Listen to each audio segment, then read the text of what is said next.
I mean, that's a pretty direct message, sir, that Adam needs to play ball when it comes to immigration.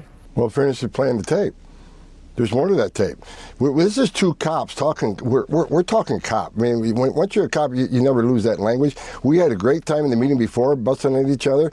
That was a joke. And if you play the tape further, he laughs, immediate response. Well, I'm gonna hold you accountable too. I'll hold ICE accountable. Get what they did done. I'm telling him I need you to come through on your promise. He responds to me that I need to come through on mine. So this is a conversation between two cops having a good time. What is your promise? And people are making a lot out of nothing. CNN host and Democrat ally Dana Bash went into full panic mode after border security expert Tom Homan called her out for using selectively edited footage to push her network's anti-Trump narrative. Welcome to Ethan News. I'm Ethan. It seems like New York Mayor Eric Adams has Democrats in an uproar, with deputy mayors resigning left and right. And no, it's not because of his corruption scandals. Instead, it's all about his decision to cooperate with federal immigration laws. Meanwhile, CNN is desperately dedicating an entire segment to trying to corner Tom Homan on this issue. It sounds like the DOJ dropped the case against Adams, and in exchange, he let you into Rikers. Is that what happened? No, I think that's ridiculous. Me and Mayor Adams met a couple months ago. I think it was probably 8-9 weeks ago we met and we had the same discussion. I just think, people are making a lot about nothing. I mean, again, I went up there as the ICE director, now the borders are, and we collaborated on how to move illegal alien crime, decrease it down in New York City, and find the worst of the worst. And that's what we talked about. It was cop to cop. Not borders are to mayor, cop to cop. And we talked about the public safety threats and how they should be removed from our communities. And that's what was in the conversation. I've called that mayor out for a couple of years because I didn't think he was doing the right thing as far as public safety threats. And that first meeting back in December, I said to everybody that interviewed me, for the first time I saw the cop in him. I saw the cop come out of him. He talked about how he wants public safety threats removed from New York City. He wants illegal alien crime to decrease in New York City. And there's a way we should collaborate on that. We agreed that he doesn't want to be an immigration officer. I don't want him to be an immigration officer. We agreed on that. Well, I just want him to help me with the public safety threats, leave immigration enforcement to us. So it was a great meeting. Just the actions following up that meeting were slow to happen. That's why I requested a second meeting to find out what more do we need to do to get some of this stuff in place. Maybe it's just me, but Democrats seem oddly determined to make this narrative stick. The idea that Adams struck some secret backroom deal with Homan, allowing ICE access to Rikers, doesn't quite add up. It feels more like a convenient political tool for Trump and Homan rather than an actual necessity. After all, they've repeatedly stated that they have no problem using their legal authority to track down undocumented immigrants, regardless of their situation or location. You and the mayor sat side by side. I want to play for our viewers what you said there. Now I got him on the couch in front of millions of people. He can't back waving us now, right? So I think you're going to see things move in the right direction. If he doesn't come through, I'll be back in New York City, and we won't be sitting on the couch. I'll be in his office, up his butt, saying, where the hell is the agreement we came to? So this is a conversation between two cops having a good time. What is your promise? And people are making a lot out of nothing. What is your promise, sir? My promise is I'm not going to ask those officers to be immigration officers. I'm not going to push them to enforce immigration law.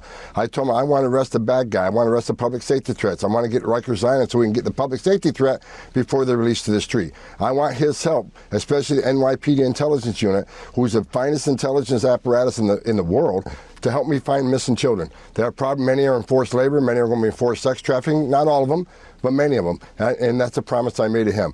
Do you do law enforcement stuff? Help me get the public safety threats into children. I'm never going to ask you to arrest an illegal alien, and that is my promise. Not to make them immigration officers, but make them cops working with cops. I want to read you what the Deputy Attorney General, Emile Beauvais, said as he ordered the case to be dismissed without prejudice. He said the matter shall be reviewed following the November 2025 mayoral election, meaning DOJ could bring the charges back. If he doesn't do the things that you want him to do, would you be okay with DOJ reopening investigation into him? Should they do that?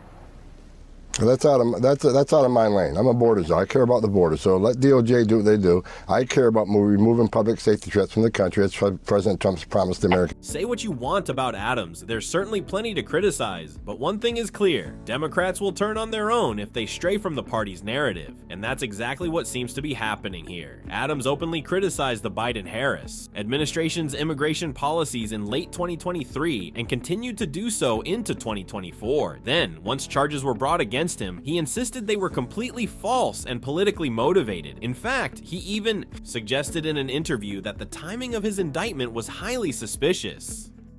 Are you a political pawn for complying with federal immigration law? The only political pawns that exist in the state of New York are the DAs and AGs that are literally interfering in what the president has ordered. And let's not forget something, Kaylee, you bring up a great point. This man was prosecuted because he was anti-sanctuary city policies. He wanted New York to be safe. He said, I'm going to protect the people of New York. That is the job I was given. And then all of a sudden, wow, he's prosecuted under charges and gone after. I can't imagine anybody else that's happened to. That's the crime. That is the crime. So now he comes in and he says, I'm going to cooperate and do exactly what I've been saying I wanted to do for months before they prosecuted me and persecuted me. And I'm going to help clean up the city of New York, which is a disaster, as we know.